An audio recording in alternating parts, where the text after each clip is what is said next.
ये दांतों की प्रॉब्लम एक ऐसी प्रॉब्लम है कि जो जितना कॉमन है वो उतना ही तकलीफ दे है। इस कॉमन प्रॉब्लम की तकलीफ को मैं आप लोग सभी जानते ही हैं, और इसका निदान क्या है ये बताने के लिए हमारे पास डॉक्टर साहब हैं।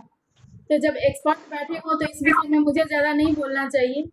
मैं डायरेक्टली डॉक्टर साहब के पास ही चलती हूँ। आज हमारे साथ हैं डॉक्टर संजय लाभ जी। डॉक्टर साहब, मैं सबसे पहले आपसे ये जानना चाहती हूँ कि कॉमन प्रॉब्लम क्या है, जो हमें उससे कैसे प्रिकॉशन क्या लेना चाहिए कि जो नहीं हो सके, क्योंकि आजकल जैसे हम लोग बात करें डॉक्टर साहब अभी नहीं मिल रहे हैं, लॉकडाउन में तो और ज़रूरी हो गया है, और हम जी जी सीनियर सिटीजन के लिए वर्क करते हैं, तो उनके लिए जी स्पेशल ही ये प्रॉब्लम है। मैं एकदम बिल्कुल। कॉमन मैं चाहूंगा, उसका जी जी जी प्रिकॉशन इलाज में आपसे जानना चाहूँगी। जी सर। जी जी जी आपसे एक रिक्वेस्ट है, कृपया आप सबको म्यूट कर दें, बहुत सारी नॉइज आ रही हैं। अगर जी ऐसा कर सकती हैं तो। जी मैं कर रही हूँ। जी सर। जी। आपने ऐसे पूछा था कि हमें क्या-क्या प्रिकॉशन लेना चाहिए, क्या-क्या कॉमन डेंटल जी प्रॉब्लम हो सकती है। मैं उस इन सब बातों को एक प्रेजेंटेशन के माध्यम से आपको दिखाता हूँ। और फिर तो सबसे पहले मैं आपका बहुत धन्यवाद करता हूँ, अजय जी, जिन्होंने मुझे आपसे जोड़ा, और आपके संस्था का, आपने मुझे इनवाइट किया दांतों के बारे में, दांतों से जुड़ी हुई सारे प्रॉब्लम के बारे में बातें करने के लिए। मैं हूँ डॉक्टर संजय लाभ, यहाँ इंदिरापुरम में हूँ मैं, और मेरी एक छोटी-सी डेंटल हॉस्पिटल है, जिसका नाम है centre for advance dental care. यहाँ जो भी डेंटिस्ट्री में संभव है दुनिया में, सब कुछ होता है। कहीं भी वर्ल्ड में जो भी होता है हमारे पास, हम लोग बिल्कुल उसी उसी स्तर पे सब कुछ यहाँ पे करते हैं। अभी चूँकि कोरोना टाइम है, कोविड टाइम है, इसमें दाँतों के मुँह के इलाज के द्वारा दाँतों के क्लिनिक में या ईएनटी के क्लिनिक में या किसी हॉस्पिटल में जाने से और भी ज़्यादा खतरा है लोगों को इन्फेक्शन होने का, क्योंकि जहाँ पे भी 2, 4, 5 लोग मिलेंगे, वहाँ पे उनके साँसों का आदान-प्रदान होगा, और उससे फिर इन्फेक्शन होने का खतरा है। तो बट उसको प्रिवेंट भी किया जा सकता है। उस जगह को उस तरह से रेडी किया जा सकता है, हर एक प्लेस को सैनिटाइज़ किया जा सकता है, सरफेस को भी सैनिटाइज़ किया जा सकता है, एयर को भी सैनिटाइज़ किया जा सकता है, इंस्ट्रूमेंट्स और इक्विपमेंट तो सैनिटाइज़ हुआ ही करते थे पहले भी। तो हम लोगों ने किस तरह से अपने आप को तैयार किया है, इसके लिए हम लोग भारत के पहले कोविड रेडी डेंटल क्लिनिक हुए, क्योंकि हमने काफ़ी हर तरह से हम लोग तैयार हुए, अपने आप को तैयार किया, 1 महीना का समय लगा लगभग।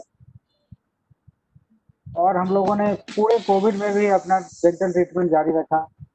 चूँकि हमारा मल्टीपल ऑपरेटरी है, तो हमारे पास ये चांस था कि हम एक समय में कई कुछ ऑपरेटरी को रेडी करें, कुछ ऑपरेटरी में काम करें। इस तरह से पेशेंट से आने से पहले, पेशेंट के जाने के बाद, हर वक़्त कंप्लीट सैनिटाइज़ेशन होता है।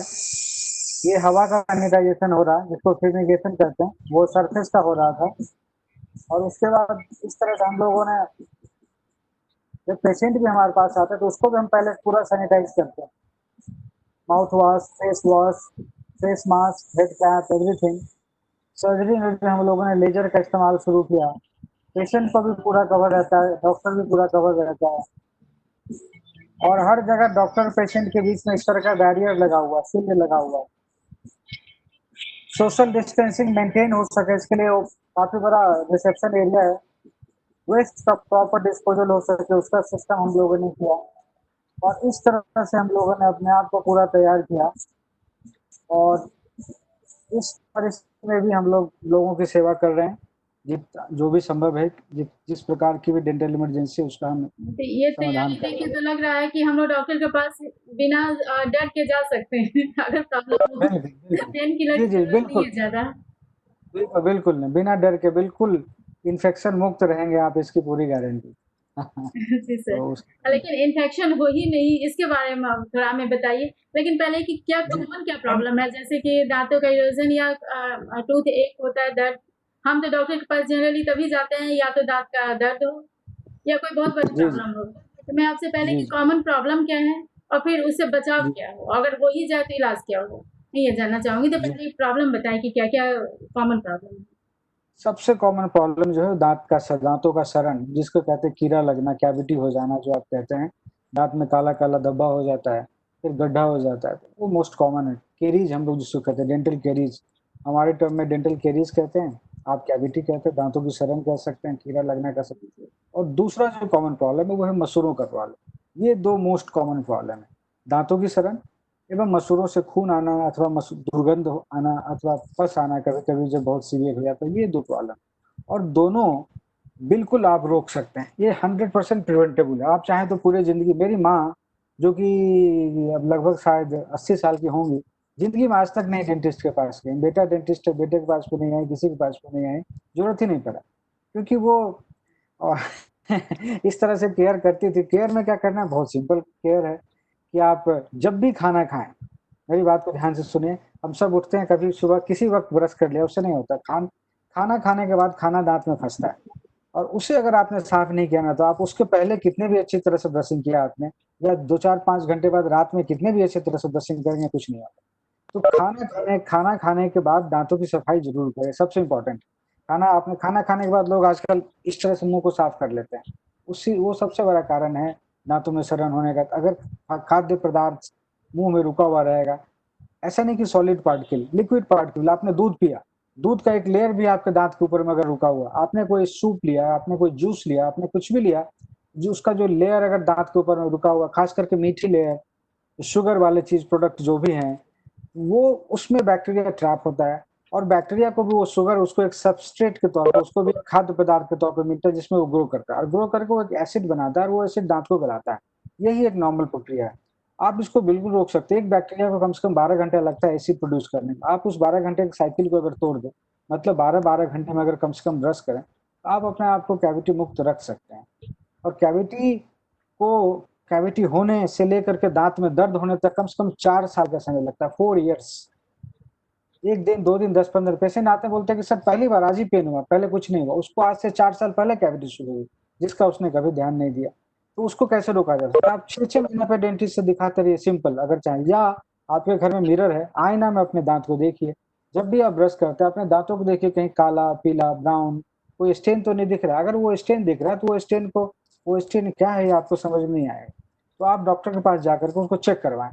क्योंकि शुरू में वो एक स्टेन होगा, बाद में थोड़ा-सा स्मॉल गड्ढा बनेगा, फिर वो बड़ा गड्ढा बन जाएगा, फिर वो दाँत के अंदर नस तक पहुँचेगा। इसमें 4 से 5 साल का समय लगेगा और तब आपको पेन होता है और आप सोचते हैं कि मुझे 5 दिन पहले हुआ है। वो 5 दिन पहले नहीं हुआ, वो तो 5 साल से चल रहा था। दाँत हमारा बोन से भी स्ट्रॉन्ग, बहुत स्ट्रॉन्ग स्ट्रक्चर है दाँत। तो उसमें इस तरह से कैविटी को अंदर तक पहुँचने में बहुत साल लगता है। तो ये सबसे कॉमन प्रॉब्लम है। तो डेंटल पेन अगर हो गया मतलब आपका जो डिज़ीज़ है वो अंदर नर्व तक पहुँच चुका है। फिर तो उसमें कुछ न कुछ करना होगा डॉक्टर। फिर आप अपने आप कुछ नहीं कर सकते हैं। आप उसको रोकने के लिए सबसे सिंपल तरीका है कि आप चेकअप करते रहें, अपने आप स्वयं चेकअप करें। आईने में देखें, दाँत को नहीं देख सकते तो 6 महीने में या 1 साल में दिखा लें। जनरल चेकअप करा लें, अगर कुछ सफाई 6 महीने में करा लें तो जो बैक्टीरियल बिल्डअप होगा वो हट जाएगा, जिससे कि फिर आपके दाँत सही रहेंगे। अगर किसी प्रकार की दुर्गंध आती है माउथ में मतलब कि बैक्टीरिया जमा हो गया है, कीटाणु मुँह में बहुत जमा हो गए, तो आपको सफाई कराना चाहिए। तो आप अच्छे से ब्रशिंग करें, फाइब्रस फूड खाएँ, चबाने वाले सब ऐसी चीज़ों को खाएँ जिसको चबाना पड़े। अगर आप हमारे जबड़े बहुत छोटे हो जा रहे हैं, स्ट्रेंथ कम हो जा रहा है क्योंकि जॉ का इस्तेमाल कम हो रहा है। आप जिस चीज़ का इस्तेमाल नहीं करेंगे, चाकू का इस्तेमाल नहीं करते तो चाकू खराब हो जाता है। दाँत का इस्तेमाल नहीं करेंगे, फास्ट फूड खाएँगे, सॉफ्ट फूड खाएँगे, तो आपके दाँत खराब हो जाएँगे। आपको ऐसी चीज़ें खानी चाहिए जो फाइब्रस हो, जिसे थोड़ा चबाना पड़े, फ्रूट्स खाना चाहिए। तो अमरूद वगैरह टाइप की चीज़ें जो है खीरा, अमरूद इसमें खीरा बहुत बड़ा क्लींजर है, वो सफाई करता है। इस तरह की चीज़ें खानी चाहिए। संतरा वगैरह बहुत ज़्यादा नहीं खाना चाहिए, जो सिट्रस फूड है, थोड़ा खाना चाहिए। 1 दिन में 1 संतरा, उससे ज़्यादा कभी नहीं खाना चाहिए। लोग 5 संतरा खा लेते हैं, आधा किलो अंगूर खा लेते हैं, तो ना अधिक खाना चाहिए ना कम खाना चाहिए। तो उससे भी दाँतों में इरोज़न हो जाता है। इन सब में एक एसिड होता है, जो कि दाँतों को थोड़ा-थोड़ा बाहर से जो है इरोड कर देता है, जिससे आपको सेंसिटिविटी होने लगती है। तो कंट्रोल वे में सब कुछ लेना चाहिए। ऐसा कोई भी चीज़ जो बहुत मीठा है, बहुत कम इस्तेमाल करना चाहिए। शुगर का इस्तेमाल जितना कम करें, ना करें तो सबसे अच्छा है। Sugar is equivalent to smoking. अभी जो न्यू स्लोगन यही है कि sugar is equivalent to smoking. Smoking जितना हानिकारक है, शुगर भी उतना ही हानिकारक है। शुगर का इस्तेमाल अगर कम करेंगे तो डेंटल कैविटी कम होगी। एनीवे अगर पेन हो ही गया, दाँत में दर्द अगर हो ही गया, फिर तो आपको दिखाना पड़ेगा। फिर तो ऑप्शन नहीं है कुछ तो पेन किलर आपकी वगैरह बातों से थोड़े मुझे लग रहा है कि जो दाँतों का दर्द है वो कोई प्रॉब्लम नहीं बल्कि प्रॉब्लम का बाय प्रोडक्ट है। कि जी, हम जी, जी, जी। हाँ, कि हम बिल्कुल, वो जब एक लेकिन बीमारी हम हो बाय चुकी है। प्रोडक्ट को ही प्रॉब्लम समझते हैं। सर एक चीज़ जी, जी, आपने जी, कहा है वो कि 12-12 घंटे पर फर्मेंटेशन होता है यानी कि 12 घंटे पर अगर हम ब्रश कर लें तो जी, क्या जी, जी। ऐसा बार-बार ब्रश करने की ज़रूरत है? अगर 12 घंटे बार-बार हम नहीं, मतलब दाँतों में दिन में 2 2 बार। बार कर लें तो सफिशिएंट है? हाँ, 2 बार। बिल्कुल, 2 बार सफिशिएंट है। और जब खाना खाते हैं उसके बाद भगवान ने हमें उँगली दिया है, इस उँगली से साफ करना है। उँगली को मुँह में घुसाइए, कोई शर्म की ज़रूरत नहीं है। आप कहीं पे भी हैं, हर जगह वॉशरूम होता है। शरीर को स्वस्थ रखना सबसे ज़्यादा ज़रूरी है, सोशल एटिकेट बाद में आता है। आप वॉशरूम में जाएँ, वॉश बेसिन में जाएँ, अपनी इस उँगली का इस्तेमाल करें, मुँह में उँगली को डालें और दाँतों पे चलाएँ 2-3 मिनट, उँगली से साफ करें, दाँत नहीं घिसेगा, दाँत खराब नहीं होगा, आपका साफ रहेगा। तो वो करना है, खाना खाने के बाद उँगली से साफ करना है और ब्रशिंग 2 बार करना है, एक बार सुबह में, एक बार रात में। ये आपने बहुत अच्छी बात बताई कि हम लोग खाने-पीने का ध्यान रखें। हाँ, आपने कहा जैसे कि जी, खट्टी चीज़ें जो होती हैं, एसिडिक चीज़ें, वो जी, हमारे जी, दाँत को क्षय करती हैं। ऊपर का परत उसका जी, ये नहीं पूछना चाह रही थी कि जैसे कि हम ठंडी चीज़ों का जो सॉरी खट्टी जो जूस हैं, उन सब चीज़ों जी, का जी। अगर हम जूस पी लें, खाएँ नहीं या अगर स्ट्रैप से पी लें, स्ट्रॉ से, हुँ। तो वो सही होगा? नहीं होगा सही, क्यों? देखिए संतरा जो है ना, ये चलिए मैं संतरा को ही लेता हूँ। संतरा के अंदर में जो मेन चीज़ है फाइबर्स, हुँ। उसे हम निकाल देते हैं और जूस को पी लेते हैं। जूस काम का चीज़ नहीं है, उसका फाइबर काम का चीज़ है। आप संतरा को अगर खाएँ, तो बहुत अच्छा है। संतरा को अगर आप खाते हैं तो बहुत बहुत लाभदायक है। फिर भी अगर आप नहीं खा सकते हैं तो जूस भी पीते हैं तो चलेगा। जूस भी, लेकिन स्ट्रॉ से पीने से भी कोई बहुत फ़ायदा नहीं है, फिर भी वो माउथ में तो जाएगा ही।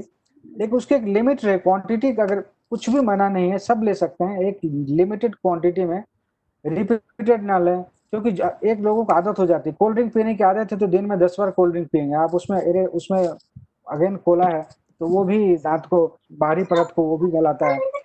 थोड़ा अगर लें आप, 100 एमएल लें, उससे दिक्कत नहीं है, लेकिन अगर आप 1-1 लीटर लेंगे, उससे प्रॉब्लम है। और खास करके फ्रूट्स में तो फ्रूट्स को पूरा खाना चाहिए, उसको जूस को नहीं लेना चाहिए। अगर आप फ्रूट नहीं खा सकते हैं, तो ही जूस लीजिए।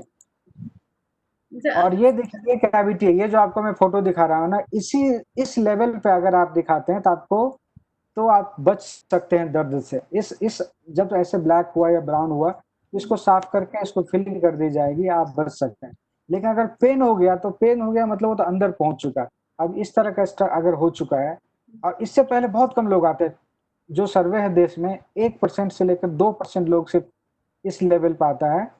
98% लोग जो है सो इस लेवल पे, जो बहुत जब डीप हो जाता है ना, तभी आ पाता है, तभी आते हैं। सर तो आपने सफाई हम के खुद, लिए बताया कि क्लीन करवाना चाहिए कि अगर पहले क्लीन करा लें तो ये इस कंडीशन में नहीं आ पाएगा। तो क्लीनिंग क्या बिल्कुल। हमें डॉक्टर के पास ही जाकर करवाना पड़ेगा या हम अपने आप भी कर सकते हैं? अपने आप नहीं कर सकते हैं। ऐसा इसीलिए क्योंकि जैसे देखिए, आप घर की सफाई हर दिन करती हैं, डेली करती हैं, लेकिन फिर भी अगर आप 6 महीने बाद अपने टेबल को हटाएँ, अपने बेड को हटाएँ, तो उसके नीचे आप देखिए कितना गंदा कुछ भरा था, जो कि डेली डेली क्लीनिंग और वॉशिंग करने के बाद भी, स्वैब मॉपिंग के बाद भी साफ नहीं होता है। ऐसे ही दाँत के अंदर में, मुँह के अंदर में ऐसे जगह हैं, 2 दाँत के बीच का जगह, मसूड़े और दाँत के बीच का जगह, जो कि आपके डेली ब्रशिंग के बाद भी उसमें से कीटाणु नहीं निकल पाता है, नहीं निकल सकता, असंभव है। तो उसको 6 महीने से लेके 1 साल के अंदर में ज़रूर सफाई कराना चाहिए। उससे आप अपने आप को ठीक रख सकते हैं। वो एक मेंटेनेंस हो गया, जैसे अपने कार की आप मेंटेनेंस करते हैं रेगुलर, ऐसे वो हो गया, वो करना पड़ेगा। सर तो जैसे कि अभी हम लोग बात करते हैं जब अच्छा इरोजन और डिके में क्या डिफरेंस है? क्योंकि दोनों सुनने जी, में लगता है दाँतों का क्षरण ही होता है, लेकिन इनमें डिफरेंस क्या-क्या क्या कहा है? था आपने? क्या बताया फिर से आपने? दाँतों का जिसे डीके कहते हैं। जी, एक ओल्ड एज में वैसे भी दाँत थोड़े घिसते-घिसते कम हो जाते हैं। वो अलग चीज़ है।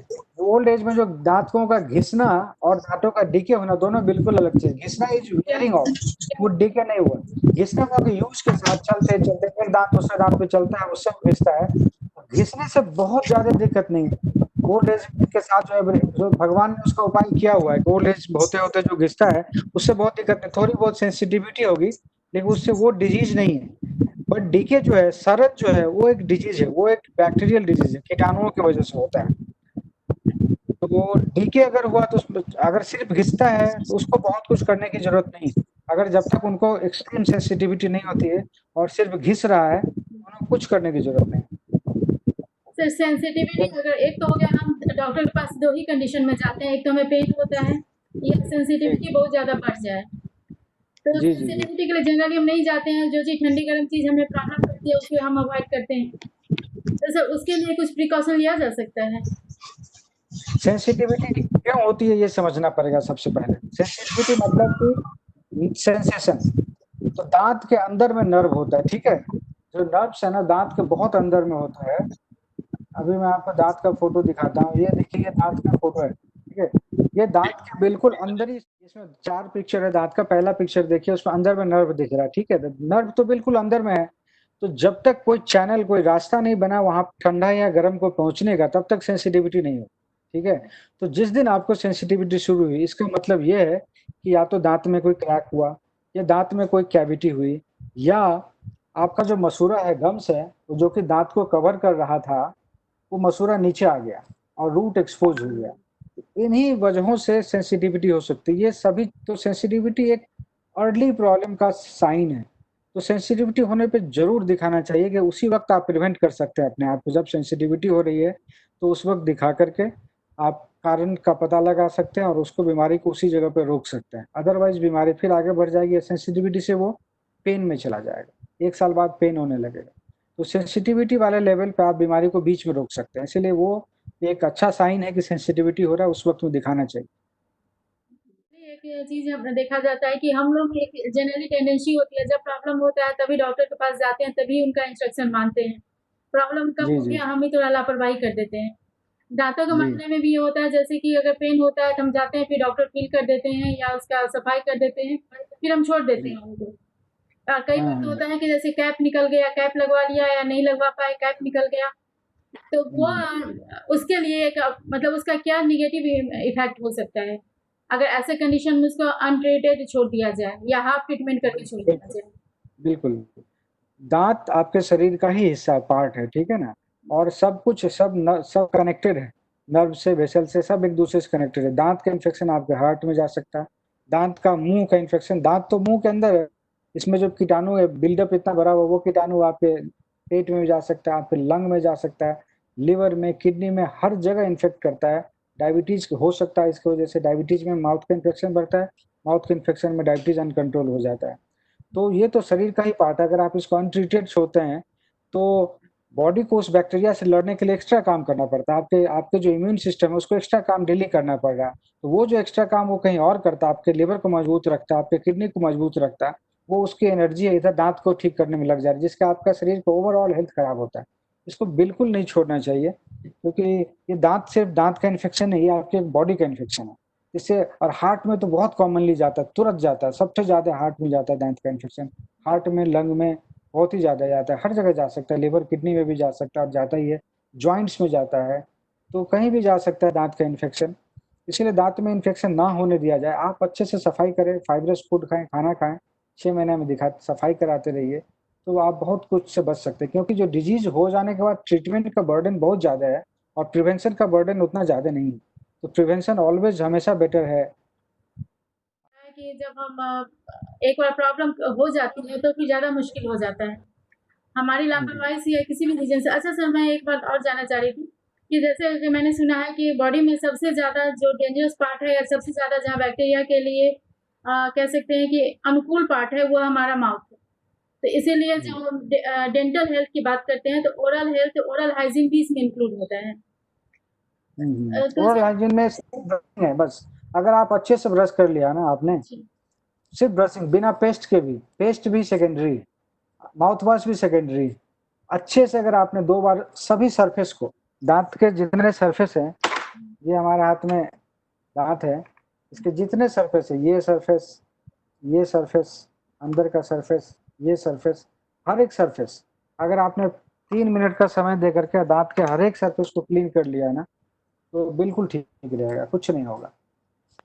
सर कई बार देखती हूँ कि बीमारियाँ जो मसूड़े में होती हैं, जो गम की प्रॉब्लम्स होती हैं, तो अब ये मुझे बताइए कि दाँत की वजह से गम में प्रॉब्लम होती है, एक तो पायरिया टाइप की बीमारियाँ होती हैं, कई बार सूजन हो जाती है, गम की वजह से दाँत में प्रॉब्लम आती है। मतलब जैसे आपने कहा कि हमारा जो डेंटल हेल्थ है वो प्राइमरी है और उसी से जी, जी, बाकी मुँह का भी काम हो जाएगा। तो मैं जी। ये जानना चाहती ऐसा थी है, कि जी, जैसे टंग क्लीन बच्चे में नहीं कर पाते हैं ठीक से। वो करना ज़रूरी है। अभी एक वीडियो दिखाता हूँ आपको, इसको देखिए। जी।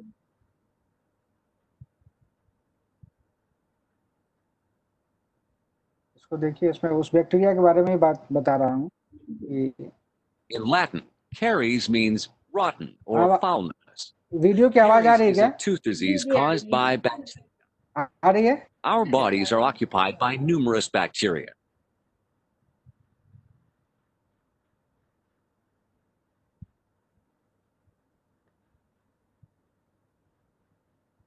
Our bodies are occupied by numerous bacteria. Bacterial settlement usually starts immediately after birth because of our parents and our environment. Not all bacteria are harmful.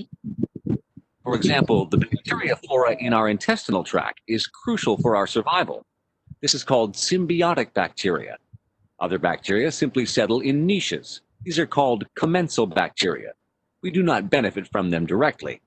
However, settlement of such niches by commensal bacteria, for example in the skin, prevents these areas from being inhabited by other harmful bacteria.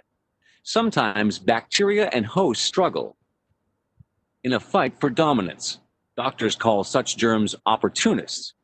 If the host is damaged by bacterial dominance, meaning the bacteria is winning, these germs are then referred to as pathogens.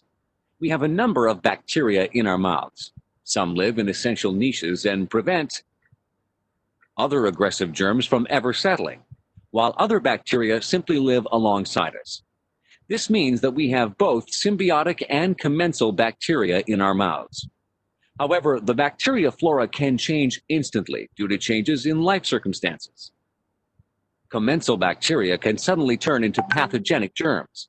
This is what happens with caries. The most important factors are देखिए, तो bacteria तो हर जगह होता ही है, मुँह में तो बहुत ही ज़्यादा होता है।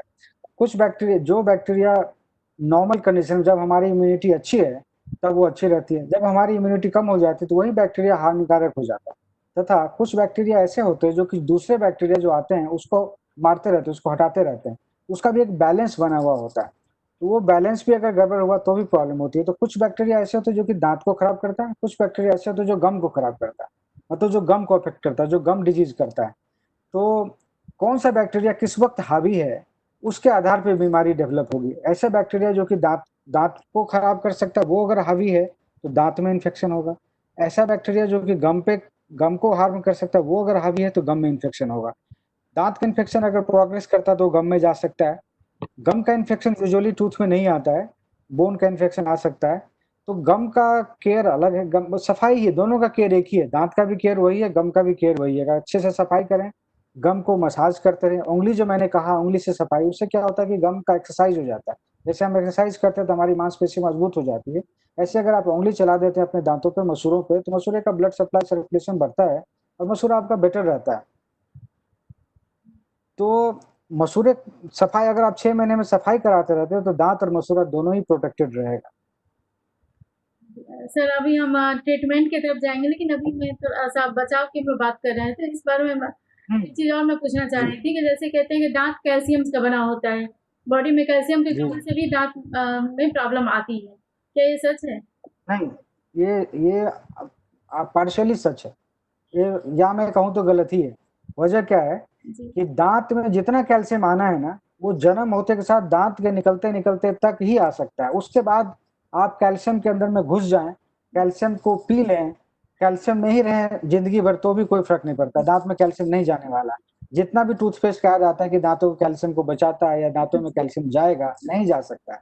दाँत में जितना कैल्शियम जाना, माँ के गर्भ में जब बच्चा होता है, उस समय आता है और आफ्टर बर्थ कुछ सालों तक 2-3 सालों तक दाँत का फ़ॉर्मेशन, या मैक्सिमम कहूँ तो 6 साल तक जब दाँत का फ़ॉर्मेशन हो रहा होता है, तब तक आपने जितना कैल्शियम खाया-पिया, उतना आना। नहीं भी खाया आपने कैल्शियम ना, कैल्शियम कम भी है, तो भी कहीं और से दाँत खींच लेगा, आपकी हड्डी से खींच लेगा। और दाँत को जितना कैल्शियम चाहिए, उतना कैल्शियम आ ही जाता है उसमें, और तभी दाँत बाहर निकलता है। एक बार निकल गया दाँत, तो आप कितना भी कैल्शियम लें, हड्डी में जाएगा, दाँत में नहीं आएगा। दाँत में कैल्शियम नहीं आ सकता है। दाँत जब मुँह के अंदर में जन्म ले चुका है, बाहर आ चुका है, तब कैल्शियम का कोई रोल नहीं है। कितना भी कैल्शियम पिलाएँ, कोई फ़ायदा नहीं। तो कैल्शियम गर्भ के दौरान चाहिए बहुत ज़्यादा माता को, उस समय कैल्शियम मिलेगा दाँत को, या जब बच्चा 5-6 साल तक बड़ा हो रहा होता है, तब तक कैल्शियम उसको चाहिए, तभी तक मिलेगा। उसके बाद कितना भी कैल्शियम ले, कोई फ़ायदा नहीं। सर जैसे उसके बाद उस कैल्शियम को बचाना है। नमक और वो कैल्शियम ऐसे इस टाइप की चीज़ों का जैसे कि एक बना रखा है क्रेज़। वो सब ऐसे ही एक और थोड़ी चीज़ है सर, मार्केटिंग माउथ वॉश। मतलब मैं किसी कंपनी का नाम नहीं ले रही, लेकिन आजकल माउथ वॉश का भी बहुत ज़्यादा हो गया है, क्योंकि ऑफिस वगैरह में हम ब्रश नहीं कर पाते, तो माउथ माउथ वॉश एक एसेंशियल चीज़ की तरह रखते हैं। कुछ लोग माउथ, नहीं, तो मैं ये जानना चाहती हूँ सर, माउथ वॉश या नमक पानी से भी कर ले तो बात बराबर ही होगा, या कुछ नहीं एक्सेस होगा, जरूरी है वो? बिल्कुल बराबर नहीं होगा। ब्रश का कोई रिप्लेसमेंट नहीं है। ब्रशिंग का जो टूथ ब्रशिंग का ये जो ब्रश है इसका कोई रिप्लेसमेंट नहीं, क्योंकि वो मैकेनिकल क्लीनिंग है। जैसे कि आपके घर में गंदा है, कचरा है, तो आप पहले झाड़ू लगाएंगे तभी पोछा लगाएंगे, जी। तो झाड़ू मारना पड़ेगा, ब्रशिंग करना पड़ेगा। Mouth wash is not at all A substitute for tooth brushing. It can not replace, वो कभी कर ही नहीं सकता वो काम। और कोई भी माउथ वॉश 15 दिन से ज्यादा यूज नहीं करना है।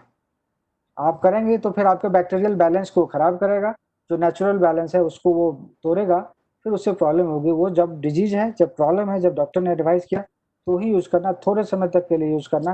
15 दिन या 1 महीना उससे ज्यादा बिल्कुल ही यूज नहीं कर सकते कोई भी माउथ वॉश। सबसे जो जरूरी है वो टूथब्रश है।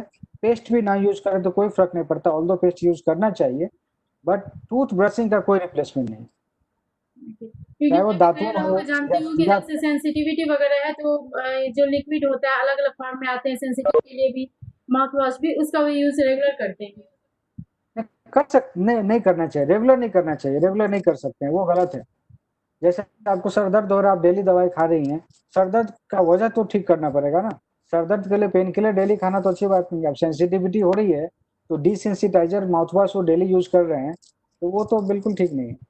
ये तो आपने बहुत ही जरूरी बात बताया कि जी, यही सही है। बिल्कुल सर, वो तो मेडिसिन है, मेडिसिन का इस्तेमाल तभी तक करना है जब तक प्रॉब्लम है, और अगर बात नहीं ठीक हो रहा तो नहीं करना है उसको, हमेशा नहीं करना। टूथ ब्रशिंग सबसे इम्पोर्टेंट है, तो ये उसका कोई रिप्लेसमेंट। अगर माउथ वॉश यूज करते हैं, या घरेलू सब्स्टिट्यूट जो लोग बोलते हैं, नमक पानी का गरारा करो या समथिंग समथिंग कुछ और भी बोलते हैं, ठीक है, वो वो क्या कर ब्रश के सकते हैं। बाद नमक दिया जाता है या सब्स्टिट्यूट के रूप में? खाना खाना के बाद, सब्स्टिट्यूट नहीं, एडिशनल, वो एडिशनल है। नमक पानी का गरारा इन एडिशन टू ब्रशिंग आपको नमक पानी का गरारा कर सकते तो सर, पानी गर्म या ठंडा, ऐसा भी कुछ डिफरेंस होता है क्या? हैं। गर्म हो तो और भी अच्छा है, गर्म हो तो ठीक है, बेटर है, गर्म से ही फायदा होगा। क्योंकि दांतों के दर्द में लोग बहुत सारे एक्सपेरिमेंट करते हैं, ये सब भी करते हैं, मैंने इसलिए पूछा था सर। तभी देखिए, हम लोग दांतों के बचाव दर्द कुछ में की तो बात कर रहे थे। जी। जी, दांतों के दर्द में तो ठंडा या गर्म थोड़ी देर का राहत दे सकता है, इलाज तो नहीं हो सकता वो ना।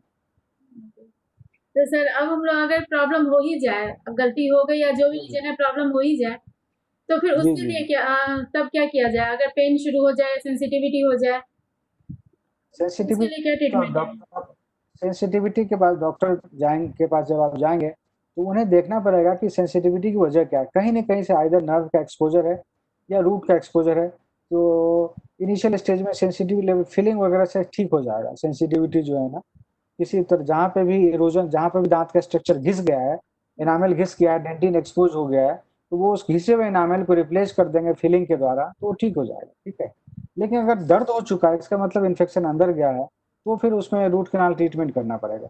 अगर दांत में दर्द ऑलरेडी हो चुका है, आपको दर्द हुआ, आप उसके बाद आप पहुंची हैं, तो फिर डॉक्टर के पास सिंपल सर, फीलिंग से ये काम रूट नहीं कैनाल चलेगा। क्या सेफ है, या मैं कैसे पूछना चाहूँ तो, रूट कैनाल के बाद हमें क्या, या बाद या पहले क्या प्रिकॉशन लेना चाहिए? कई बार होता है कि क्योंकि वो लोग बताते हैं कि बहुत डीप तक वो ओपन हो जाता है, तो इसका अगर, जी, तो कुछ डिजीज के प्रिकॉशन ले इसका? प्रोग्रेशन पे डिपेंड करता है, डिजीज के प्रोग्रेशन पे डिपेंड करता है। जैसे आज के दिन में तो हर एक बीमारी ट्रीटेबल है।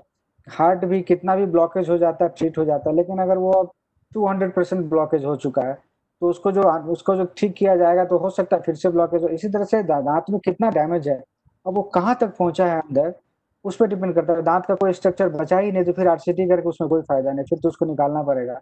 लेकिन अगर दांत का 50% स्ट्रक्चर भी बचा हुआ है तो आरसीटी बहुत सक्सेसफुल रहेगी, कोई दिक्कत नहीं।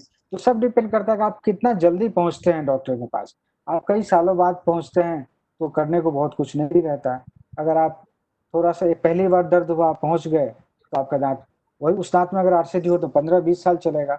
और अगर 2-2 साल तक दर्द हुआ, दवाई खा के आपने ठीक कर लिया, फिर पहुंचे हैं, तो वो 1 ही साल चलेगा, वो नहीं चलेगा ज्यादा। यही बात। सर, मैं कुछ स्पेशल कंडीशन के बारे में पूछना चाहूँगी कि अभी लॉकडाउन में कई हमारे पास ऐसे भी लोग हेल्प के लिए आए थे, लाइक हम्म, प्रेग्नेंट वुमेन, उन्हें डॉक्टर ने मेडिसिन नहीं देते, तो क्या उनके लिए एक दांतों का निकलवाना ही ऑप्शन होता है अगर पेन हो जाए इस कंडीशन में? देखिए, प्रेगनेंसी हमेशा प्लान्ड होना चाहिए। ऑल्दो प्लान्ड नहीं भी है तो भी कोई दिक्कत नहीं है। प्लान्ड अगर नहीं भी, अनप्लान्ड भी है तो कोई बात नहीं। और अगर आप जो सिंपल बेसिक चीज़ जो कि मैंने सबसे पहले दिखाया कि हर 6 महीने में दाँत को दिखाते रहिए। तो अगर वो आदमी करता रहे ना तो प्रेगनेंसी के पहले कभी भी दिखाया होगा तो उसी समय डॉक्टर देख लेता है कि ये दाँत में प्रॉब्लम होने वाला है, इसका ट्रीटमेंट कर देते हैं, तो उसको वो प्रॉब्लम आएगी नहीं। लेकिन प्रिवेंशन हम करते ही नहीं है। हम नॉर्मल सर्विसिंग गाड़ी की तरह बॉडी का नहीं करते हैं। चलिए हो भी गया, प्रेगनेंसी भी हो गई, दाँत में दर्द भी हो गया तो भी कोई बात नहीं है। जो सेकंड ट्राइमेस्टर है मतलब कि चौथा महीना, 5वां महीना और छठा महीना, इन तीनों महीने में दाँत का सब इलाज हो सकता है।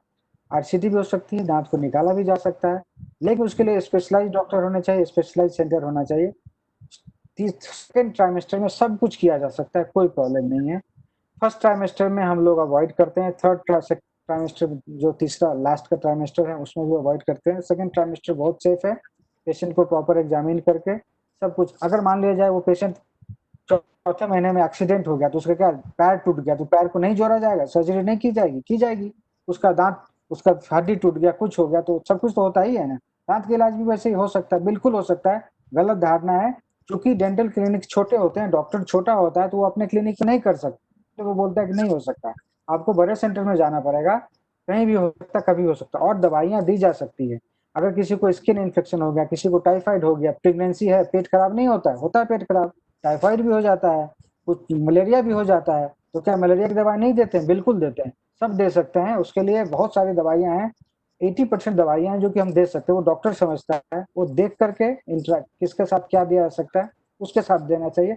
अपने आप कुछ नहीं लेना चाहिए, वो डॉक्टर को डिसाइड करना है कौन सा दवाई देना। बहुत सारी दवाइयाँ हैं जो कि दी जा सकती है प्रेगनेंसी में, जो कि बिल्कुल सेफ है। आजकल खास करके 2020 में हम बैठे हुए हैं, ऐसी दवाइयाँ हैं कि हर एक दवाई हम यूज कर सकते। मान लो इतने तरह की दवाइयाँ हैं, हर एक बीमारी को प्रेगनेंसी में ट्रीट कर सकते हैं with special precaution, with special care. और डेंटल सर कुछ डिजीज और जितना भी भी सर जी सेकंड ट्राइमेस्टर में उसको हैंडल किया जा सकता है। ओके सर, कुछ और भी ऐसे ही स्पेशल केसेस होते हैं लाइक कहीं दांत टेढ़ा हो जाता है, कई बात के समय ठीक रहता है, बाद में टेढ़ा होने लगता है। जी जी जी जी। कई बार दांत में बीच बहुत ज्यादा गैप हो जाता है। एक दो केसेस ऐसे भी होते हैं कि बीच के एक दो दांत थोड़ा अनयूजुअली बड़े हो जाते हैं। सर इस सब बिल्कुल चीजों का, बिल्कुल। एक तो जो बाहर निकला होता है उसका तो देखते हैं कि हो जाता है, ये लगा के जी कैप जी लगा जी। के कर देते हैं। लेकिन कैप नहीं, इस टाइप के एबनॉर्मल कैप नहीं, कैप जी नहीं नहीं नहीं, कैप लगा के नहीं करना चाहिए। जो बाहर निकला है ना जी उसमें कैप लगाना नहीं चाहिए। कैप कैप नहीं, उसमें ब्रेसेस लगता है, ब्रेसेस लगा के दांत अंदर चला जाता है। ओके। तो सर इस एबनॉर्मल कंडीशन क्या ट्रीटेबल है? परमानेंट ट्रीटमेंट हो जाता है इसका? एकदम 100% ट्रीटेबल। एक वीडियो और दिखाता है, इनको देखिए, आप पहचानते होंगे, ऐश्वर्या राय हैं, जी ठीक है? इसको सब जानते हैं। But sometimes I wonder, देखिए what in if I'd been born with a cleft lip? If my parents had abandoned me? If I never had any friends? If I could never try? No one should live like that. But a simple surgery can fix the cleft. Just like that. इस तरह की भी जो problem है cleft lip, वो ठीक हो जाएगा। आपको स्कार भी नहीं देखना, कुछ देखना, कुछ नहीं दिख रहा है। वो तो आपने जो कहा वो तो बहुत छोटी प्रॉब्लम है, कुछ नहीं, वो मैं दिखाता हूँ। आप दांतों के टेढ़े मेढ़े होने से क्या क्या हो सकता है और कैसे ठीक होना चाहिए बताता हूँ। आपको फिर मिलना पड़ेगा, जब आपके दांत इस तरह से टेढ़े मेढ़े हो गए तो डेंटिस्ट इसको सॉल्व नहीं कर सकता, आपको मिलना पड़ेगा ऑर्थोडोंटिस्ट से। डेंटिस्ट एक एक एक जैसे कि एमबीबीएस होता है, एमबीबीएस के बाद एमडी या एमएस होता है ना, ऐसे ही बीडीएस होता है, और बीडीएस के बाद फिर एमडीएस होता है। तो उसको कहते हैं ऑर्थोडोंटिस्ट। जो, और जैसे मैं हूँ ऑर्थोडोंटिस्ट हूँ। ऑर्थोडोंटिस्ट इसमें ट्रेंड होते हैं, स्पेशलाइज्ड होते हैं कि टेढ़े मेढ़े दांतों को अंदर कैसे कर सकते हैं। जो ऐश्वर्या जी का देखा आपने, क्लेफ्ट लिप, फटे हुए ओठ, फटे हुए तालू, उसको हम लोग ठीक कर सकते हैं बचपन में। उसको 3 महीने की उम्र में ही ठीक करना चाहिए, बेस्ट टाइम है 3 मंथ ऑफ द एज। जो बच्चा जब 3 महीने का है तभी हम सर्जरी करके उसको ठीक कर देते हैं, बाद में भी हो सकता है, बट बेस्ट टाइम है वो 3 महीने है या 1 डेढ़ साल तक में। तेरे मेरे दांतों को 10 से 12 14 साल में बहुत अच्छे तरीके से एकदम ऐसा ठीक किया जा सकता है कि आप सोच नहीं सकती हैं। उसके लिए आपको मिलना पड़ेगा ऑर्थोडोंटिस्ट के लिए। और ब्रेसेस डेंटिस्ट के पास जाने से काम नहीं होगा। ऑल्दो क्योंकि इंडिया में कोई कानून नहीं, कोई रेगुलेशन नहीं, तो हर आदमी हर इलाज करता है। हर डेंटिस्ट बोलेगा कि हम कर सकते हैं, इसको करते हैं, यहाँ पे सब लोग करता है। लेकिन ये आपका फर्ज है कि आपका जब कान खराब होता है तो आप कान वाले के पास जाते हैं, आप जनरल फिजिशियन के पास नहीं जाते हैं। तो बीडीएस जो डेंटिस्ट हुए वो जनरल फिजिशियन है, वो जनरल डेंटिस्ट हुए। आपको स्पेशलिस्ट मतलब ऑर्थोडोंटिस्ट ढूंढ के जाना है, वो उसको करेंगे और ठीक करेंगे। अब जैसे देखिए इसका दांत ऐसे टूटा टेढ़ा मेढ़ा था, ठीक हो गया सारा। अब इनका देखिए दांत कैसे था, ठीक है, अभी देखिए सब सही हो गया। सर तो इसकी कॉस्टिंग कितनी आती है? कॉस्टिंग डिपेंड करता है कि किस तरह से करते हैं। प्रॉब्लम कुछ भी कॉस्टिंग आ सकता है, मतलब कई तरह के वेरिएंट है आज के दिन में। जैसे अगर आप एक कार, आप मुझसे पूछिए कि कार का कॉस्ट क्या होगा, मैं क्या बताऊंगा कार का कॉस्ट। 2 लाख से लेकर के 30 लाख तक का कार है, ठीक है। क्या क्या उस तरह से ब्रेसेस भी 25,000 से लेकर के 4 लाख तक के भी हैं। तो उसमें डिपेंड करता है। आप जैसे किसी को मॉडलिंग करना है, ऐश्वर्या राय को मॉडलिंग करना है, तो उसको तो एकदम भगवान इतना सुंदर दांत होना चाहिए कि उसका कुछ दांत ही उसकी कमाई है, जिंदगी उसका उसी पे चल रहा है। तो उसको तो उस तरह के ब्रेसेस चाहिए। कुछ आदमी को नॉर्मल लाइफ चलाना, कुछ आदमी को कोई प्रोफेशनल टीचर है, एडवोकेट है, लेक्चरर है, उसको उसको थोड़ा नॉर्मल से बेटर चाहिए। तो इस तरह से हर एक लेवल का, हर एक लेवल का, तो किसी भी कीमत में हो सकती है। कम से कम पैसे में 5,000 में भी हो सकता है और 2-3 लाख में भी हो सकता है। हर एक प्राइस में हो सकता है काम, हर एक तरह। जैसे इनका और हर एक उम्र में हो सकता है। ये देखिए, ये भी एक मिथ है जिसको मैं तोड़ना चाहता हूँ। ये देखिए 55 साल की है, ठीक है, इनका देखिए ठीक कर दिया। ऐसा नहीं कि किसी उम्र में नहीं हो सकता, इनका भी हो सकता है। अगेन स्पेशलाइज्ड डॉक्टर चाहिए, स्पेशलाइज्ड सेंटर चाहिए। हर उम्र में नहीं किसी उम्र में कर सकते हैं, किसी उम्र में हो सकता है। ऑल दो अब जैसे देखिए इस बच्चे का थोड़ा सा दांत टूटा हुआ टाइप का है, देखिए बिल्कुल ठीक हो गया। ये सब चुटकियों में हो जाता है, मतलब 1 घंटे का काम है, ये लंबा ट्रीटमेंट नहीं। अब इसका देखिए दांत में गैप है, ये गैप बंद हो गया 1 घंटे में। ये सब इंस्टेंट है आज के दिन में, इंस्टेंट। इसमें बहुत लंबा ये ब्रेसेस नहीं है, ये सब लेजर से ये सब किया जाता है। इसका देखिए कितना टूटा हुआ दांत है, ये फट तुरंत ठीक हो गया, बिल्कुल नॉर्मल हो गया। अब ये बच्ची को देखिए कितना दांत बाहर निकला, वो खास करके लड़कियों में, लड़कों में भी होता है, लेकिन लड़कियों में शादी की प्रॉब्लम ये हो। हम बचपन में नहीं सोचते, बचपन में हर माँ बाप को अपने बच्चे बड़ा अच्छा लगता है, सब ठीक ही लगता है। बच्चे भी पढ़ाई लिखाई में ध्यान दिए हुए रहते, तो सोचता है अभी मेरा दांत ठीक है, कुछ नहीं करना है। लेकिन जब 18, 17, 20 साल पहुंचते हैं तो उस समय बहुत बड़ी जल्दी रहती है। अब देखिए इनको ठीक कर दिया, इतना खराब था सही कर दिया। तो ये हम लोग करते हैं ऑर्थोडोंटिस्ट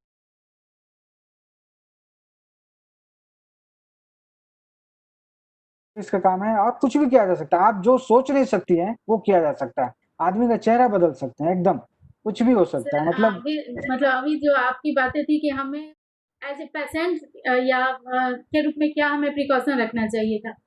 सर एक मैं अगर कुछ गलती हो जाए, कभी कभी डॉक्टरों से भी गलती हो जाती है या एक्सीडेंटल, लाइक मैं कुछ जी देर जी पहले भी आपसे बात कर रही थी कि कई बार दांत जी जी निकालने में कुछ गलती हो जाती है। तो जी जी एक दो केस भी हमारे पास आए हैं कि शायद उसके बाद उनके फेस का स्ट्रक्चर चेंज हो गया, या कई बार होता है कि ज़्यादातर मुंह खोलने की वजह से उसके जॉइंट में प्रॉब्लम आ जाती है। तो सर मैं जी जी जी जी इसके लिए एक ट्रीटमेंट में ये भी सुनी हूँ कि स्टेरॉइड शॉट करके कोई ट्रीटमेंट है।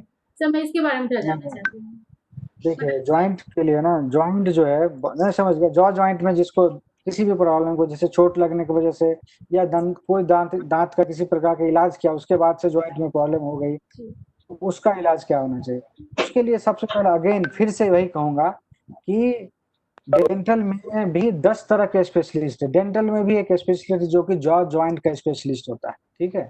तो सीधा उसको दिखाना चाहिए, स्टेरॉइड बिल्कुल नहीं लेना चाहिए। स्टेरॉइड अगर उसको उपयुक्त लगता है, अगर डॉक्टर हमें लगता है कि हाँ स्टेरॉइड देना पड़ेगा, तो अदरवाइज बहुत तरह के फिजियोथेरापी आज के दिन में, लेजर थेरापी है, अल्ट्रासाउंड थेरापी है, एक्सरसाइज है, बहुत सारी चीजें, नेचुरल ऑप्शन बहुत सारे हैं।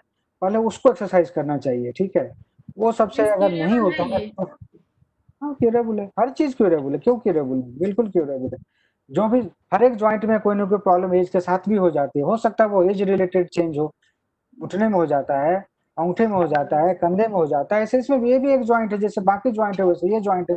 ये हो सकता है कोई इंसिडेंटल हो कि आपने जब दांत निकलवाया उसके बाद आपको एहसास हुआ, महसूस हुआ। तो पहले तो उसका प्रॉपर डायग्नोसिस होना चाहिए, और प्रॉपर डायग्नोसिस उसका स्कैन होना चाहिए। जब बिना स्कैन किए हुए जॉइंट को देख के, बिना देखे हुए लोग अगर कोई बता रहा है तो वो तो प्रॉपर नहीं हुआ इलाज में। क्योंकि हमारी गलती, पेशेंट की गलती क्या होती है कि हम चाहते हैं कि डॉक्टर को दिखाया, डॉक्टर की भी गलती, दोनों की है कि वो अभी के समय में पूरा इमेजिंग टेक्नोलॉजी इतनी भरी हुई है कि हम अंदर घुस के देख सकते हैं। तो जब संभव है, जब टेक्नोलॉजी इतना पहुंचा हुआ है, तो जरूर अंदर घुसवा के दिखवाना चाहिए। आप उसको प्रॉपर, हर चीज का प्रॉपर स्कैन होना चाहिए, टेस्ट होना चाहिए। टेस्ट में कभी नहीं घबराना चाहिए। लोग यूजुअली सोचते हैं डॉक्टर इतना टेस्ट लिख भी दिया अपने फायदा के लिए लिखा तो भी फायदा आप ही का है, क्योंकि पता तो चलेगा कम से कम है कि नहीं, क्या है या नहीं है। तो खास करके ज्वाइंट बहुत कॉम्प्लिकेटेड स्ट्रक्चर है, उसका प्रॉपर इन्वेस्टिगेशन होना चाहिए।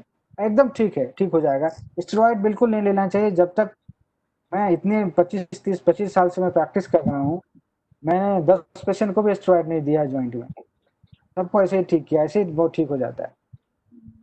सर मैं एक लास्ट क्वेश्चन है मेरा, कि जैसे कि अभी मतलब दांतों का आपने बताया कि स्टेरॉइड, क्योंकि आजकल थोड़ा कॉमन हो गया, बहुत सारे डॉक्टर इस टाइप से ट्रीट करते हैं। तो सर कई बार ये होता है कि मतलब दांत निकलवाने के बाद अब ये लोगों का मानना है कि दांत आंखों पे असर पड़ता है, कान पे असर पड़ता है, या मुंह टेढ़ा हो जाता है, समथिंग इस टाइप का। तो ये मिथ है या इस टाइप के सच में रिस्क होते हैं? बिल्कुल मिथ है, बिल्कुल मिथ है। ऐसा कोई भी कुछ भी नहीं हो सकता। होता क्या है, कभी पुराने जमाने में क्या हुआ होगा, जब आज से 100-200 साल पहले टेक्नोलॉजी उतनी नहीं थी, तो कभी ऐसा कुछ हुआ होगा? ऐसा हो ही नहीं सकता है। दांत को निकालने से आंखों पे कोई असर नहीं पड़ता, नहीं पड़ सकता। एक्चुअली होता क्या है, जब दांत के लिए शून्य किया जाता है ना, तो क्या होता है कि आंख नाक सब शून्य हो जाता है आधा घंटे 1 घंटे के लिए, ठीक है। तो उस समय ऐसा लगता है कि मुझे तो कम दिख रहा है, या कम कम सुनाई दे रहा है, या हम स्मेल कम होने लगता है, ऐसा लगता है। लेकिन वो आधे घंटे बाद फिर से 100% रिगेन हो जाता है, बिल्कुल ठीक होता है। ऐसा कभी हो ही नहीं सकता, एकदम मिथ है। दांत निकलवाने से आंखों पे या सुनाई देना कम होना, या नाक पे कहीं पे कोई असर नहीं हो सकता। मुंह का टेढ़ा होना बिल्कुल ही नहीं हो सकता दांत को निकालने से, क्योंकि नर्व अगर में कुछ डैमेज हुआ भी ना, तो इतना रीजनरेशन इतना जल्दी, इतना बढ़िया, इतना अच्छा होता है कि काटने के बाद कई बार सर्जरी, कहीं पे ट्यूमर हो गया तो हमें काट के हटाना पड़ता है बीच से। जब ज्वाइंट जबड़े में कहीं ट्यूमर हो गया तो हमें काट के हटाना पड़ता है, वहां पे जो भी है सब काट के हटा देते हैं। 6 महीने बाद सब जुड़ जाता है और सब सही हो जाता है। तो ऐसा कभी नहीं हो सकता, बिल्कुल मिथ है। सर मैं अब आप लोग को एक बार अनम्यूट कर रही हूँ। आप लोग को जो क्वेश्चन करना है एक बार सर से पूछ सकते हैं। मैं सबको अनम्यूट कर रही हूँ। जैसे इनको देखिए, इनका इनका कितना दांत बाहर निकला हुआ था, इनको हमने ठीक कर दिया इस तरह से, अब इनका चेहरा ठीक हो गया। उसी तरह से इनका भी देखिए, ये सब ब्रेसेस से हो सकता है। आज के दिन में इनविजिबल ब्रेसेस है, जो बिल्कुल दिखता नहीं, हम अंदर से लगाते हैं, कुछ भी नहीं दिखता। तो अभी क्या है कि जो प्रोफेशनल्स भी लगा सकते हैं किसी भी उम्र में, क्योंकि दिखेगा ही नहीं बाहर से कुछ। हेलो जी जी जी, सुन पा रहा हूँ, आप बोलिए। लोग को सर से कुछ पूछना है? दांत में एक साल में एक बार स्केलिंग कराता हूँ, तो और वो हमें कोई फिलहाल प्रॉब्लम नहीं है, और वो 6 महीने पे भी कराना चाहिए, नंबर 1। और नंबर 2 क्वेश्चन है ये कि बार बार ऐसा कुछ लोग कहते हैं कि दांत स्केलिंग करवाने से वीक भी हो जाते हैं, क्या ये बात सही है? नहीं, आप बहुत अच्छा कर रहे हैं कि साल में एक बार स्केलिंग करा रहे हैं मिश्रा जी। और स्केलिंग कराने से वीक नहीं होता। होता क्या है कि स्केलिंग अगेन, अब जैसे कि अगर आप ट्रैक्टर पर ट्रैवल करेंगे तो बहुत जर्क लगेगा। आप 6 घंटा ट्रैक्टर पर ट्रैवल कर लेंगे तो आपको जो है वो आराम करना पड़ेगा। अगर आप एक कम से कम एवरेज मारुति सुजुकी डिजायर में ट्रैवल करेंगे तो कुछ नहीं होगा। तो कहीं कहीं पे कुछ कुछ जगहों पे स्केलिंग का जो इक्विपमेंट होता है, सस्ते जगहों पे वो स्केलिंग का इक्विपमेंट बहुत अप्रोप्रिएट नहीं होता। तो उससे कराने से जो है ना, कभी कभी दांत घिस सकते हैं। अदरवाइज जो स्केलिंग का प्रॉपर इक्विपमेंट है उससे अगर आप हर दिन भी स्केलिंग करेंगे तो भी दांत नहीं घिसेगा, क्योंकि उसमें घिस ही नहीं सकता। वो एक अल्ट्रासोनिक वेव जनरेट करता है जिसकी वजह से गंदगी वहां से हटती है, उसमें कोई घिसने का सिस्टम ही नहीं होता। तो प्रॉपर स्केलेट से अगर स्केलिंग की जाए तो दांत बिल्कुल ही डैमेज नहीं हो सकता है, चाहेंगे तो भी डैमेज नहीं हो सकता है।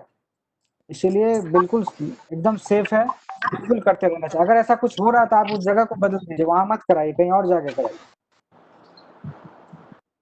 नमस्कार ऐसा डॉक्टर कुछ साहब। हो नहीं रहा, दिमाग में प्रश्न आया तो साल में ठीक।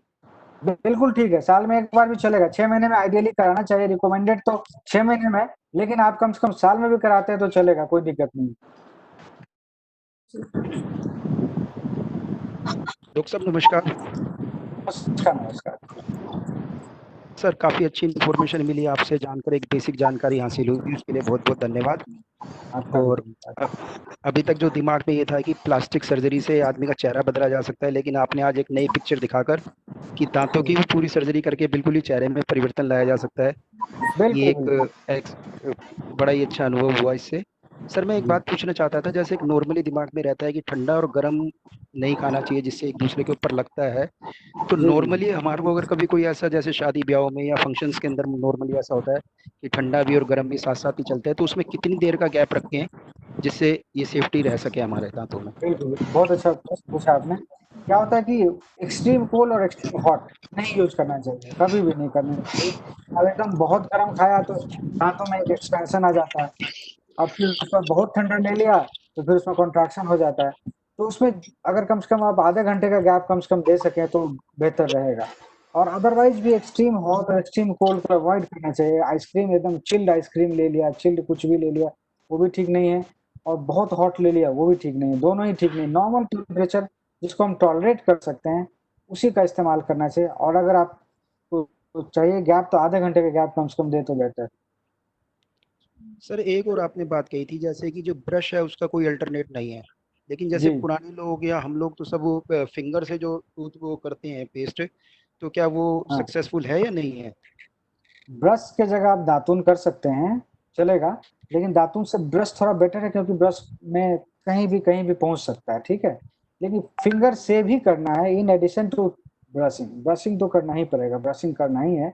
ब्रशिंग के अलावा 2 बार तो ब्रश कीजिए, उसके बाद उंगली से जितनी बार आपको मर्जी है करना है करिए, कोई दिक्कत नहीं। Thank you very much sir. Doctor साहब, हाँ, डॉक्टर साहब नमस्कार। हेमंत झा नाम है मेरा। जी जी अच्छा, बहुत जानकारी सुन के बहुत ही अच्छा लगा, और मैं थोड़ा सा कंसर्न रहता हूँ अपने हेल्थ के प्रति। तो अच्छा, मैं ये जानना चाहता था डॉक्टर साहब आपसे कि जैसे एक ओटीसी होता है, ओवर द काउंटर कुछ मेडिसिन मिल जाते हैं हमें। जी जी जैसे जी किसी को बुखार हो गया तो कोई जाके पीसीएम ले लेता है, या जी पेट दर्द हो गया तो कुछ और ले लेता है, मतलब उसमें डॉक्टर से कंसल्ट करने की जरूरत नहीं पड़ती, वो जी दवाई के दुकानदार भी दे देते हैं। तो क्या मतलब बिल्कुल। डेंटल प्रॉब्लम में जैसे एक नॉर्मल प्रॉब्लम्स हैं जैसे पायरिया है, या जो बैड स्मेल जिसको कहते हैं, या इस सब तरह की कोई प्रॉब्लम है, तो इसका कोई ओवर द काउंटर कोई मेडिसिन नहीं होता जो आदमी जा करके ले ले और उससे ठीक हो जाए? मेडिसिन होता है लेकिन ठीक नहीं होगा। ओवर द काउंटर वही मेडिसिन होते हैं जो कि एक्सट्रीमली सेफ है और बहुत कॉमन इमरजेंसी में जिसको यूज किया जा सके, जैसे दर्द। दर्द एक इमरजेंसी है। तो डेंटल पेन भी अगर आपको होती है तो आप ओटीसी ले सकते हैं, क्योंकि वो पेन किलर तो सेम है, जो कोई और पेन में काम करेगा इसमें भी काम करेगा। लेकिन जहाँ तक आपने उल्लेख किया पायरिया का या मसूड़े की बीमारी का, वो किसी ओटीसी से ठीक नहीं होगा। उसके लिए अगर आप माउथ वॉश वगैरह मिलता है उसके लिए, जो कि वो भी अगेन ओटीसी ही है, बट उससे ठीक नहीं हो सकता। उससे थोड़ा समय के लिए कुछ कंट्रोल हो सकता है, ठीक। उसके लिए जो कीटाणु को जो मारा है, मसूड़े को जो इन्फेक्शन हो गया है, उसको जब तक हटाया नहीं जाएगा ना, दांत के इलाज में खास करके दवाइयों से बहुत हद तक कुछ नहीं हो सकता। दांत का कोई भी इलाज ऐसा नहीं जो कि दवाई से ठीक हो जाए। ऐसा दांत की कोई भी बीमारी नहीं जो कि दवाई से ठीक हो जाए। उसमें कुछ ना कुछ ऑपरेटिव प्रोसीजर करना ही पड़ेगा, तभी जा करके ठीक होगा। तो मेडिसिन का बहुत रोल दांत के भी इलाज में नहीं है। Thank you doctor. इसमें पेस्ट में क्या कौन सा पेस्ट लेना चाहिए, क्या आप एडवाइस जो आपको जिसका टेस्ट ठीक लगता है, जिसका स्मेल सही लगता है, वो ले लीजिए। जैसे मैं वो कोचअप लेता हूँ ज्यादा, तो क्या सब हार्मफुल तो नहीं है? नहीं, हार्मफुल नहीं, सभी ठीक है। बहुत जेल मेल नहीं होना चाहिए, ठीक है। बहुत ज्यादा जेली होगा तो थोड़ा सा दिक्कत होगी थोड़ी सी। नॉर्मल पेस्ट इस्तेमाल करिए, जो थोड़ा मोटा काइंड ऑफ पेस्ट हो। पाउडर इस्तेमाल नहीं करिए, पाउडर वाले अच्छे नहीं होते हैं, पाउडर में बहुत एग्रेसिव होता है। और ऐसे भी पेस्ट जो कि बहुत अपना प्रचार करते हैं कि इससे दांत उजले हो जाते हैं, वो सब भी इस्तेमाल मत करिए। जैसे बहुत उजला होता है उसमें भी एब्रेसिव बहुत ज्यादा होता है, तो उसका भी इस्तेमाल नहीं करना चाहिए। एकदम regular normal Colgate, Pepsodent, Closeup, यही सब जो रेगुलर, या पतंजलि का, या कोई भी जो रेगुलर नॉर्मल टूथपेस्ट है ना, वही यूज करना चाहिए, सिंपल। जैसा कि मैं पहले कहा, फिर कहता हूँ कि आप ब्रश भी यूज करेंगे, पेस्ट नहीं भी यूज करेंगे ना, तो भी कोई फर्क नहीं पड़ता। पेस्ट आपको जस्ट एक फ्रेशनेस देता है, दांत को साफ ब्रश ही करता है, पेस्ट नहीं करता। दांत को पेस्ट ही, ब्रश ही साफ करता है। पेस्ट से जस्ट आपको फ्रेशनेस मिलती है। पेस्ट सेकेंड, पहला सबसे इंपॉर्टेंट है टूथ ब्रश और फिर पेस्ट। कोई भी पेस्ट ले लीजिए, सिंपल पेस्ट चलेगा। इसमें कोई बहुत ज्यादा पेस्ट का कोई रोल नहीं है। ऐसा नहीं कि पेस्ट से आपके मसूड़े ठीक हो जाएंगे, दांत सही रहेगा, बिल्कुल नहीं है। उसमें सब ऐसे ही ऐड, जैसे साबुन लगाने से आदमी बुरा नहीं होता है, ऐसे ही पेस्ट करने से कुछ नहीं होता। सब पेस्ट पेस्ट थोड़ा सा बस जिसमें झाग निकलना चाहिए, जिस झाग निकलने से थोड़ा कीटाणु साफ हो जाएगा, फ्लश हो जाएगा, वही रूल है पेस्ट का। सर एक चीज और मैं पूछना चाह रही थी कि कुछ लोग घरेलू भी ट्रीटमेंट करते हैं, लाइक लौंग, कपूर, ये सब भी यूज करते हैं, तो ये सब लॉन्ग टर्म के या लॉन्ग टर्म में तो नहीं, थोड़ा बहुत दर्द जो टाइम उस समय जो दर्द है उसको आराम मिलेगा लॉन्ग से, और तो कुछ नहीं होगा। तो ये मतलब बैक्टीरिया को इनएक्टिव कर देता है क्या कुछ देर के लिए, या नहीं, पेन की बैक्टीरिया सेंसेशन नहीं कम करता करता, है? पेन के सेंसेशन को कम कर देता है, नर्व को डिसेंसिटाइज कर देता है, बस यही करता है। और तो किन्हीं को कुछ नहीं पूछना है ना? आई थिंक बहुत सारे लोग हमारे अभी नहीं, एक चीज डॉक्टर साहब से और पूछना है मुझे। जैसे डॉक्टर साहब सुन पा रहे हैं ना मुझे? हाँ बिल्कुल बिल्कुल, बताइए। अच्छा, जैसे अभी बबीता मैम ने कुछ घरेलू उपचार की बात बताई, और ऐसे ही मैंने गांव में देखा है कि जैसे दांतों में दर्द हो जाता है तो जो तंबाकू खैनी का इस्तेमाल करते हैं, वो कहते हैं कि थोड़ा सा खैनी खा लो तो उससे दर्द आराम मिल जाएगा, या गुल कर लो, गुल जैसे कलकत्ता में, बंगाल में गुल का चलन, या बिहार में भी खूब है। तो क्या ये सब करने से जाते हैं या और खराब ही होते जाते हैं? और खराबी होगा, आप बताइए। अब खैनी या गुल से क्या लाभ होने वाला है? उससे तो हानि ही है, उससे कुछ नहीं होगा, वो सब बिल्कुल बेकार है। अच्छा, मतलब ऐसे अपना घरेलू उपचार अगर करना ही है तो जैसे गर्म पानी में नमक डाल के कुल्ला करना है, वो कर सकते हैं, वो करिए। अच्छी चीजें खाएं आप, और ब्रशिंग करें। घरेलू उपचार आपका ब्रशिंग है, ब्रश अच्छे से करें तो आप अपने आप को शायद बचा सकते हैं डेंटिस्ट के पास जाने से, सही ढंग से अगर ब्रश करें तो। उसके अलावा कुछ भी एक्स्ट्रा चीजें अगर आप करते हैं, लौंग भी बहुत ज्यादा हानिकारक ही है, लौंग भी बहुत ज्यादा फायदेमंद नहीं है। अगर लौंग फायदेमंद होता तो हम चावल दाल की तरह उसको भी खाते डेली, नहीं खा सकते डेली। कोई भी मसाला जो है, लौंग या कुछ भी, वो तो एक लौंग खाते हैं आप, उसी में कितना कुछ हो जाता है, बहुत स्ट्रिंजेंट है वो। थोड़ा सा दर्द को, नर्व को उस समय वो डिसेंसिटाइज कर देता है, थोड़े समय के लिए इस्तेमाल कर सकते हैं, तो इसका लॉन्ग टर्म बेनिफिट नहीं है। नमस्कार डॉक्टर साहब। सर एक नमस्कार। नेचुरोपैथी है, मैंने एक चीज सुनी है कि जो आंत है उसका डायरेक्ट संबंध दांत से होता है, तो इस चीज को, इस स्टेटमेंट को आप कैसे देखते हैं? यही संबंध, दांत का संबंध तो आंत से है ही, बिल्कुल ही। वो तो पहले मैंने कहा, मुंह से तो आप खाएंगे, फिर मुंह से तो आंत में जाएगा सब कुछ। बिल्कुल सही सुना आपने, बिल्कुल ही सही सुना है। दांत का संबंध तो सब जगह से है, पूरे शरीर से। हार्ट, वो तो मैं पहले ही बोल चुका हूँ, हार्ट, लंग, सब जगह से। खाना अगर सही ढंग से मुंह में नहीं चबाया जाएगा, उसका पाचन नहीं होगा सही से, अंदर जाके पाचन नहीं होगा। भगवान ने दांत इसीलिए हमें दिया है कि हम उसको चबा सकें, तोड़ सकें। पत्थर को आप जब तक तोड़ेंगे नहीं तब तक वो गलेगा नहीं। तो खुद को च्यू करना, यहाँ पे लार, उसमें लार का मिश्रण होना, ये सब बहुत जरूरी है। मतलब यही कहते हैं कि भाई आपको अगर दांत आपके स्वस्थ रखने हैं तो आपको पेट जो है सबसे पहले साफ रखना पड़ेगा। नहीं, दांत उल्टा बोल रहे हैं। दांत अगर ठीक रहेगा तो ही पेट साफ रहेगा। वो तो आप ऐसे भी कह सकते हैं, उल्टा भी कह सकते हैं, तो दांत साफ रहेंगे तो पेट भी साफ रहेगा, और पेट साफ होगा तो दांत भी साफ होगा। तो पूरे डिस्कशन से जो अभी तक निष्कर्ष आया है यही कि अगर हमें हेल्दी दांत चाहिए तो 3 चीजें ध्यान रखना पड़ेगा: डाइट, मुंह की सफाई, और प्लस रेगुलर चेकअप। बस डाइट और मुंह की सफाई में आ गया कि जैसे फिंगर से आपने बताया कि अगर हम करते हैं सफाई तो इसे एक्सरसाइज भी हो जाता है, तो इसमें हम एक्सरसाइज को भी इंक्लूड कर देते हैं। बिल्कुल। डाइट में जैसे कि फाइबर वाले फूड्स आ गए। अगर कुछ ऐसा हो कि दांत पे थोड़ा सा प्रेशर डालें, चबाना जिसमें पड़े, तो दांत का भी एक्सरसाइज हो गया। तो ये कुछ प्रिकॉशन है, अगर हम नहीं लेंगे, इस प्रिकॉशन रखेंगे तो शायद हमारा दांत लंबा चले। और अगर प्रॉब्लम हो ही जाए तो समय पर जल्दी से जल्दी डॉक्टर के पास जाएं, और जो सही डॉक्टर चुन के जाएं। प्रॉब्लम जैसा कि दांत, पहले भी मैंने कहा, दांत का दर्द, बीमारी दांत में शुरू होने और दर्द होने में 4 साल का गैप आता है। आप 4 साल में नहीं गई, मतलब आप कितने केयरलेस है, खुद ही सोच लीजिए। आप जब दर्द हुआ आपको तो पता लगा, मतलब आपने इसके पहले कुछ भी नहीं किया। तो फिर सबसे ज्यादा जिम्मेदार तो लोग खुद ही है। आपको जो, आप अपने आप को रोक सकते हैं, बचा सकते हैं जाने से, अगर आप अच्छे से सफाई करें, प्रिवेंटिव चेकअप्स करा, कि थोड़ा भी कुछ काला कहीं पे हुआ उसी वक्त उसको ठीक कर दें, तो कभी दर्द नहीं होगा। आरसीटी या कैप या कुछ कराना ही नहीं पड़ेगा, तो आप अपने आप को बचा सकते हैं।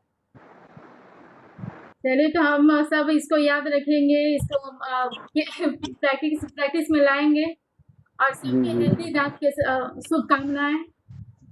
डॉक्टर साहब, आप हमारे साथ आए, आपने टाइम निकाला, बहुत बहुत धन्यवाद। और आप सबका भी हमसे जुड़ने के लिए बहुत बहुत धन्यवाद। नमस्कार सर। नमस्कार।